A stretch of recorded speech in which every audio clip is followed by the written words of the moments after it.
Right, that's fantastic. Right, whenever you're ready to go. Okay. Hello, Dougie. Welcome to Ram Air. So, how did you get involved with Coffee House Sessions? The Coffee House Sessions, I heard of the Coffee House Sessions through Kerry Watts. I played a gig with her in King Tut's in Glasgow. Awesome. Yeah, and then got in touch with Guy Robbins. Yep.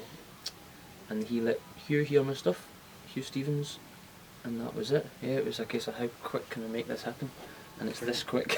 Yeah, and you're here today. Yeah. Awesome. Have you heard of EP? Sorry. You have an EP called Choices and Ambitions. How would you describe it? The EP of Choices and Ambitions, it's a, how would I see, I think it's a performance capture recording rather than a studio recording, if you know what I mean. It's not layered up with overdubs or multi-tracks. It's straight takes, it's no auto-tune, none of that, so it was just trying to get that old school kind of performance capture rather than a studio recording. It's an authentic piece of work. Trying. I would like in the future to do it straight to tape, just to eliminate all of that, but again it's just, we'll see what happens. Awesome. What's the music scene in Scotland like at the moment? It's really good just now. I feel as if people, promoters and venues keep saying gigs are not selling as much, but the Americana country kind of thing that happens up there is really popular. There's a boy, Steve Earle's son, Justin Townsend, I played one of his tunes, Slipping and Sliding. Went to see him jumping. Was lucky enough to sort of be backstage at a Chris Christopherson gig. It was jumping. So yeah, I'd say that's kind of heavy just now. I'm sure there's a lot more going on, but I'm not paying attention to that. So brilliant. Well, we're lucky to have you here today then. Your Twitter account declares you're on a self-imposed songwriting pilgrimage. Yeah. What has this involved? Well, see, the thing is, I was in rock bands before. Always a guitarist, always wrote the songs, though, but it was a female singer we had. Well, in fact, I did a lot of studio projects as well, session work for Warner actually, in one of the things. But so I never felt too precious about, well, I could write something and then somebody else sung it. So I didn't need to get up there, and when I'm doing it I kind of feel as if I need to be honest. That was the thing, the rock band went so far off track it kind of became, maybe it's just grown up as well, it maybe didn't go off track, maybe it just kind of grew up or grew out of it, but it started to feel like an act. Yeah. So what I've done here is so far away from it, basically to get so far off that track that hopefully I'll maybe get back onto where I should have been. So that's the self-imposed songwriting pilgrimage. It's to try, because before with the rock band I could build a song out of a riff, a synth arpeggiated thing, a beat, and then everything else becomes sort of like, oh, let's just finish it by adding this, let's say. But now I'm kind of thinking song, lyrics, craft, you know, just try to get it back to something, I don't want to say more real, but more true, tried and tested. Yeah. Awesome. Sounds like you got your work cut out there. I've probably give myself far too much work, but no, I know when I hear things that are good, and I just striving to get that instead of needing to just play a fancy guitar riff to keep your attention. I'd rather say something that hopefully people relate to in some way, without saying that's black and that's white or that's there and that's here. Just presenting ideas and hopefully people can relate to it in their own way. Listening to what I think, that's what I'm up to now. Just listening to what I think and trying to make sense of it. Awesome. Are there any plans for an album in the near future? Yes, next year. See, this is another one. It wasn't really the plan. I wanted to do this EP thing, but I wanted to try and do 4-track EPs every 6 months. But 6 months doing this passes so quick that it's impossible, and financially it's a bit much as well, and the lead-in times with radio stations and stuff, it's just so much to go wrong. So yeah, it'll be an album next year. Like I was saying earlier before about the tape, or how I'm going to do it, I don't really know. I'm playing in this regional finals of the Open Mic UK on Saturday the 19th in between this tour. So if I get through to the finals of that, that's a cash prize. So that would help with the album. Out, yeah, really. Cool. Because I'm doing everything myself, so next year's going to have to resort to those type of competitions and funding. late on in the year or early on? What would you I reckon? don't know. I'd like to get it before the festival start in the summer. Yeah. That would make sense, but I really don't mind if it ends up after the summer and then tour it in November, because it becomes quite busy at the end of the year, I've Yeah. always noticed. Awesome. That's something to look forward to then. Oh, definitely, yeah. Have you any funny stories on for? Sorry, let me just start that one again. Have you any funny tour stories you'd like to share? Tour stories. I once played Shepherd's Bush Empire, and we stayed in a hotel round the corner, and this is a shame because I can't really tell details, but use your imagination. We were in the bottom floor of this seedy hotel with a small latch going outside in the middle of London. I kind of thinking, what's this? And there was some graphic programs on the TV, Right. and there Okay. was some noises coming from the ceiling above. So we thought we would go upstairs and see what was going on. We walked out of our room, and there was 3 girls sitting in pants in the hall. Gosh.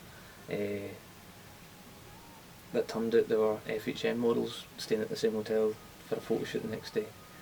So you're kind of like, hey, that's a coincidence. We're a rock band. We've just played the Shepherd's Bush Empire. So yeah, little ones like that. I've had a travel lodge evacuated before, setting bloody smoke alarms off. Gosh, I've never done that. Oh, it's it actually wasn't really me. It was a synth player, but that was a shame. You know, middle of the morning, everybody carrying their kids and all those deers in their dressing gowns marching along like the Walking Dead. How do you set off the alarm? Smoking in the room. Oh right. Okay. Yeah. Fair enough. Yeah. Awesome. You are a qualified You're a qualified sound engineer. Yeah. What made you move from that into the music industry? Well, see, it wasn't a wrong decision, but it was just maybe. I've always been playing guitar and I've always been writing. I did my first actual original material album when I was 15. I played in pubs doing cover stuff when I was like 13. Started playing when I was 8. So I moved up to Glasgow when I was 18, and it was basically a ticket to Glasgow. Mm. I didn't want to go to uni because the idea of 4 years I thought it was mad. You know, I Long couldn't see time. the benefit. If I went in music and I studied music, maybe then it would have been cool. But the SEE, this 9-month private sound course, and I thought, right, that I can manage that, I can handle that, and it gets me up to the city where I met and created Darkwater. That was the rock band that kind of did a good thing for a while. Awesome. Good stuff. How have you found the more striped back approach to your music? How have you found the more stripped back approach to your music?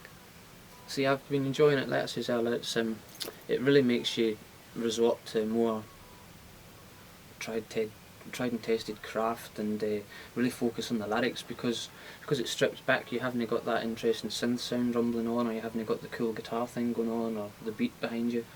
So it really does make you work on melody, lyrics. Really, I think it really makes me work on what my overall character is. You know, like, what is it I'm doing? What is this I am when I do this? Because at the minute I'm just doing what I do. Yeah. I can't say I've got a good idea of what it is just yet. But it's coming together. Yeah. You know, you hear this kind of chilled, relaxing, mesmerising kind of thing. So yeah, it's not upbeat, energetic and comedy. You know, so there is a picture coming together through tweets and through different people after gigs. So they're painting the picture for me. They're telling me what I am. Yeah. Because I'm just doing what I do. You know? Doing it well. Yeah, thanks. Well, You have a country tinge to your music. Do you think country is making a comeback over the last year?